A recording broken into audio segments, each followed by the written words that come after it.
Hello दोस्तों, मैं जयराम कुमार आपके अपने YouTube channel JMS competitive classes में आप सभी का स्वागत है। तो आइए दोस्तों, हम लोग चैप्टर परसेंटेज को स्टार्ट किए हुए थे, जिसमें हम लोग प्रश्न संख्या आपका 26 तक के बात कर लिया था। तो आइए आज की क्लास हम लोग प्रश्न संख्या 27 से स्टार्ट करते हैं। तो आइए प्रश्न संख्या 27 को देखते हैं। तो चलिए प्रश्न संख्या 27 देखिए, प्रश्न 27 में आपका कह रहा है कि चीनी के मूल्य में 10% कमी हो जाने के कारण दुकानदार 2250 रुपया में 25 केजी चीनी अधिक खरीद पाता है। चीनी का मूल्य प्रति केजी पहले कितना था? देखिए, मतलब चीनी के मूल्य में कहता है 10% कमी हो जाने के कारण एक दुकानदार जो है 2250 रुपया में 25 केजी जो है चीनी अधिक प्राप्त करता, मतलब अधिक खरीद पाता है। तो कहता है चीनी का मूल्य प्रति केजी पहले कितना था। तो देखिए, पहले क्या हो रहा है, 10% जब उसको चीनी की कीमत में क्या करता है, कमी करता है। तो क्या 2250 रुपया में जब 25 केजी चीनी क्या और ज्यादा खरीद लेता है। पहले 2225 रुपये जितना चीनी खरीदता था नहीं, और उससे क्या होता नहीं, उतना रुपया में जो है 10% कमी हो जाने के कारण वो जो है 25 केजी अधिक चीनी खरीद पाता है। तो कहता है इसके पहले का चीनी का मूल्य कितना था नहीं। तो देखिए, सबसे पहले हम लोग क्वेश्चन बनाए, सबसे पहले क्या करेंगे, सबसे पहले हम लोग नया चीनी का मूल्य निकालेंगे। नया जो चीनी के दाम में घट गया नहीं, तो नया जो है चीनी का जो है नया मूल्य क्या हुआ नहीं। तो 1 केजी चीनी के सबसे पहले हम क्या करेंगे, नया मूल्य निकाल लेंगे। तो देखिए, यहाँ पर सबसे पहले निकालेंगे 1 केजी चीनी का नया मूल्य।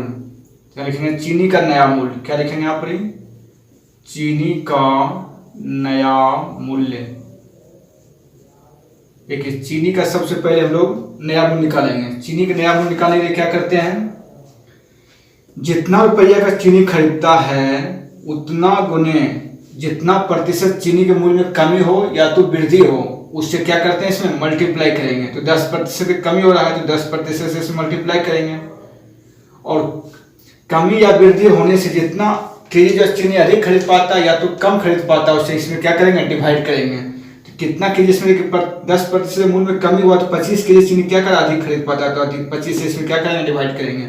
देखिए, हम इसको काटते हैं। प्रतिशत से क्या होता है, प्रतिशत से 0 0 कैंसिल हो गया। देखिए, 25 से कट गया कितना बार में, 9 बार में। 9 गुना 1 कितना हो गया, बराबर में 9 रुपया। तो देखिए, एक क्या निकल गया आपका, नहीं, ये निकल गया आपका 1 केजी चीनी का नया मूल्य नहीं। अब जो है 10% जब चीनी के मूल्य में कमी हुआ नहीं, तो अब चीनी कितने रुपये केजी मिल रहा है, तो अब चीनी जो है 9 रुपये प्रति केजी की दर से क्या हो रहा है, मिल रहा है। नया का मतलब जो है चीनी का जो नया मूल्य क्या बन गया, 9 रुपये प्रति केजी।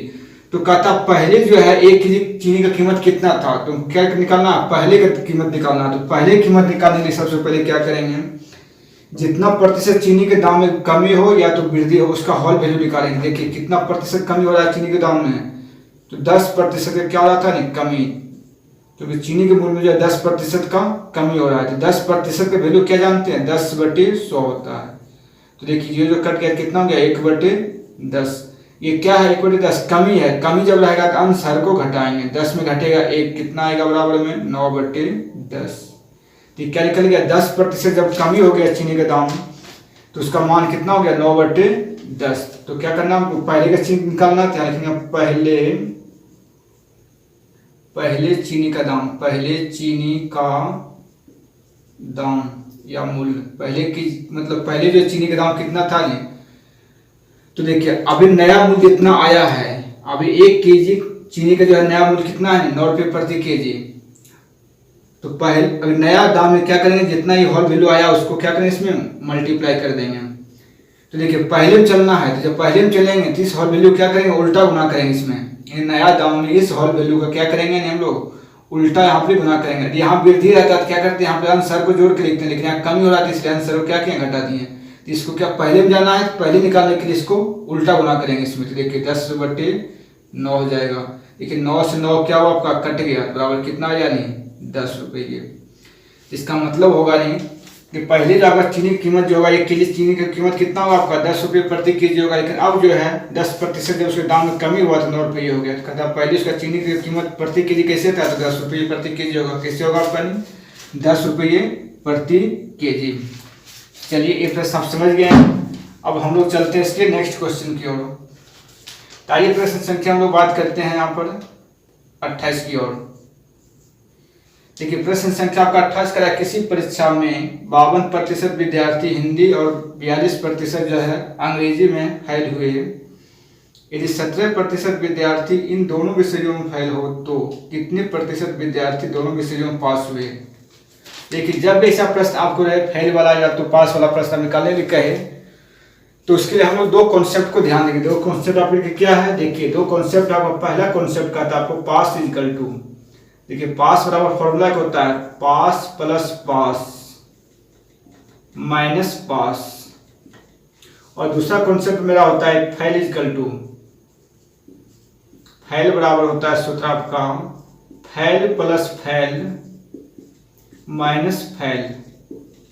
देखिए ये कॉन्सेप्ट हम लोग कब यूज करते हैं, जब आपको इस तरह का प्रश्न दिया रहे तो उसमें पास निकालने कहेंगे तो हम लोग फेल के सूत्र से बनाएंगे, और जब फेल की मात्रा निकालने कहे तो हम लोग पास के सूत्र से चलेंगे। तो क्या करेंगे, इसमें हम लोग उल्टा चलना है। पास निकालने कहेगा तो फेल का सूत्र लगाना है, और जब फेल की मात्रा निकालना है, फेल की संख्या निकालना तो हम लोग पास का सूत्र लगाएंगे। देखिए इसमें क्या करते हैं, पास के सूत्र में दो अलग अलग विषय में जो पास की मात्रा दिया है, संख्या दिया है, दोनों को क्या करें अलग अलग विषय के पास को जोड़ लेंगे, और उसमें दोनों विषय में जो जितना विद्यार्थी आपको पास करता है वो दोनों का क्या करते हैं इसमें घटा लेते हैं। दोनों पास को घटा देते हैं, क्या निकलता है आपको टोटल पास निकल जाता है। और टोटल फेल निकालना हो तो दो अलग अलग विषय के फेल की मात्रा संख्या को जोड़ लेंगे, और उसमें दोनों विषय में फेल की संख्या को इसमें घटाएंगे, तो क्या निकल जाएगा आपको टोटल फेल निकल जाएगा। तो जैसे कि आप प्रश्न इसमें कर रहा है आपका नहीं, किसी परीक्षा में जो है 52% विद्यार्थी हिंदी में और जो है 42% अंग्रेजी में फेल हुआ, और कहता है कि 17% विद्यार्थी दोनों विषयों में फेल हो, दोनों विषयों में फेल हो। तो देखिए इसमें क्या कहता है, आपको पास निकालने का है, तो पास जब निकालने के कहेगा तो हम लोग किसका सूत्र लगाना, फेल का। जब पास निकालने कहे तो हम लोग फेल का सूत्र यूज करेंगे, और जब फेल के निकालने के कहे तो हम लोग पास का सूत्र यूज करेंगे। यहाँ कहा क्या निकालने के लिए, पास का, दोनों विषय में कितना विद्यार्थी पास हुए तो क्या निकालना, हमको फेल का सूत्र लगाएंगे। देखिए फेल का सूत्र क्या होता है यहाँ पर, तो फेल बराबर क्या जानते हैं, fail plus fail minus fail. तो दो अलग अलग विषय में कितना फेल हुआ, देखिए पहले हिंदी में कितना फेल हुआ 52%, प्लस अंग्रेजी में कितना फेल हुआ 42%, माइनस फिर कहता फेल। माइनस में किसको लिखते हैं, जो दोनों विषय में फेल होता है, दोनों विषय में कितना फेल हुआ है 17%। तो दोनों विषय का क्या करते हैं इसमें घटाते हैं, जोड़िए 52 और 42 कितना होता है आपका, नहीं 94 में आपका 17 घटाइएगा, 52% और 42% कितना हो गया आपका, नहीं 9 5 और 4 5 9 हो गया 2 2 4 94% में जब घटाते हैं हम लोग 17% आपका कितना आएगा, घटाने के बाद आएगा तो घटाएंगे कहीं चलेगा, हो जाएगा आपका 14 में घटेगा 7, और ये हो गया 8 में घटेगा तो 7, कितना हो जाएगा 77%। तो 77% विद्यार्थी क्या हुआ, ये दोनों विषय में फेल हुआ है। क्या निकल गया, दोनों विषय में फेल विद्यार्थी की संख्या कितना हो गया आपका 77%। तो क्या करा आपको प्रश्न करा कि दोनों विषय में कितने विद्यार्थी जब पास हुआ, तो दोनों विषय में कितने प्रतिशत विद्यार्थी पास हुआ, तो आप निकालेंगे पास। अब क्या निकालेंगे हम लोग, पास इक्वल टू, देखिए हमको मालूम हो गया कि दोनों विषय में कितना विद्यार्थी फेल किया, टोटल 77%। कोई परीक्षा आपका 100% का होता है नहीं, तो 100% में 77% विद्यार्थी क्या हुआ आपका फेल हो गया, तो उसमें पास कितना क्या हुआ, नहीं तो 100 में से क्या करेंगे आप घटा देंगे, तो 100 में से 77% घटाएंगे, कितना आएगा आपका 23%। इसका मतलब क्या हुआ कि दोनों विषय में जो है मात्र 23% विद्यार्थी क्या आपको हुआ नहीं पास किया होगा। चलिए आप ये कॉन्सेप्ट को समझ गए। अब हम लोग बात करते हैं इसके नेक्स्ट क्वेश्चन 29 की ओर। तो आइए प्रश्न संख्या 29 को यहाँ देखते हैं। तो देखिए प्रश्न संख्या 29, प्रश्न आपका 29 कर रहा है कि दो उम्मीदवारों के बीच एक चुनाव में डाले गए मतों का 30% मत पाने वाला उम्मीदवार जो है 16,000 मतों से पराजित होता है, तो डाले गए मतों की कुल संख्या कितनी है। देखिए मतलब चुनाव होता है, चुनाव क्या होता है, दो व्यक्ति खड़ा होता है, एक हारता है, क्या होता है जीतता है। तो इसमें कह रहा है आपका प्रश्न में कि हारने वाला व्यक्ति की संख्या जो है वो 30% लाता है। मतलब दो व्यक्ति, मान लिया चुनाव क्या, दो व्यक्ति खड़ा हुआ, एक व्यक्ति क्या मानते हैं ए और एक व्यक्ति को मान लेते हैं बी। मान लिया जाए जो है आपका ए 30% वोट लाया, ए कितना प्राप्त किया है 30%। तो वोटिंग अपने आप में कितना होता है 100% का वोट होता है। 100% में जो है 30% लाया, तो इसका मतलब बी कितना लाया होगा नहीं 70% लाया होगा, क्योंकि दोनों का ये होना चाहिए कितना 100। देखिए 30% लाया, तीला कितना लाया होगा 70% लाया। एक चुनाव में दो उम्मीदवार खड़ा हुआ, एक मतलब 30% लाया, तो नेक्स्ट कितना लाया आपका 70% लाया होगा। तो कहता है जो व्यक्ति इसमें जीतता है वो क्या होता है 16,000 वोट से क्या होता है वो जीतता है। मतलब जो व्यक्ति जीत रहा है वो दूसरे से क्या 16,000 अधिक वोट प्राप्त करते तो जीत रहा था। यहाँ देखिए ये 30% लाए वोटिंग, मात्र इसका वोटिंग कितना 70%, तो ये मतलब बी क्या जीता होगा, क्योंकि ये 70 है ये 30 है, इसको मतलब 30% वोट मिला है, इसको कितना मिला 70%। तो 30 से 70% कितना अधिक है, तो यहाँ देखिए 40% अधिक है, तो इसका मतलब क्या बी जीत गया होगा। तो बी जो है इससे कितना अधिक वोट लाया होगा, नहीं तो आपका 16,000 लाया होगा, अधिक वोट लाया होगा, इस कारण से क्या हुआ बी आपका जीत गया। तो प्रतिशत में कितना अधिक है 40, तो इसका मतलब हो गया आपका 40% का वैल्यू कितना होगा, नहीं तो 40% का वैल्यू होगा आपका 16,000। तीसरे से कटेगा कितना बार में, ये 400 बार में। तो क्या निकल जाएगा 1% का वैल्यू, 1% का वैल्यू हो गया आपका 400। तो कहता है टोटल कितना उसमें वोट डालेंगे, टोटल वोट कितना 100 पे निकलता है, इसलिए 100% का वैल्यू कितना होगा, तो 100 गुना 400 कितना होगा आपका 40,000। तो 40,000 टोटल वोट क्या होगा उसमें डाला गया होगा। तो टोटल वोट की संख्या कितना हो गया आपका 40,000। तो निकल गया आपके क्वेश्चन के आंसर क्या करा था आपके कि जो है तो डाले गए कुल मतों की संख्या कितनी थी, कितना होगा आपका 40,000 होगा। नहीं चलिए आप प्रश्न में चलते हैं, प्रश्न संख्या 30 की ओर। तो आइए प्रश्न संख्या 30 को देखते हैं। 30 का आपका एक मशीन का मूल्य हर साल 10% के समान रूप से क्या हो रहा है, घट रहा है।